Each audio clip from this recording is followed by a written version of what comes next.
Sezyapsizmi? Oldingidek ko'chalar bolalarga to'la emas. Bir zamonlar ko'cha bizning eng katta maydonimiz edi. Darvozadan chiqish bilan o'yin boshlanardi. Quyosh botib, ko'chalar qorong'ulasha boshlasa ham yana 5 daqiqa deb iltimos qilardik.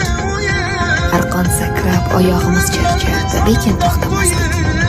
Rezinka o'ynab sakrashni bilmagan qiz kam edi. Yutqazganlar kulib turib jarima bajarardi. O'g'il bolalar esa to'p tepib bir oynani sindirsa ham ertasi kuni yana o'sha joyga qaytardi. Yoz kunlari muzqaymoqning qog'ozini yalab, qish kunlari esa qo'lqopsiz qorbo'ron o'ynardik. Qo'llarimiz muzlab qolsa ham uyga kirgimiz kelmasdi. Qora odam yasab unga ism qo'yardik, go'yo u ham bizning o'yinimizning bir qismi edi. Bugun esa ko'chalar jim. Derazalar ortida bolalar bor.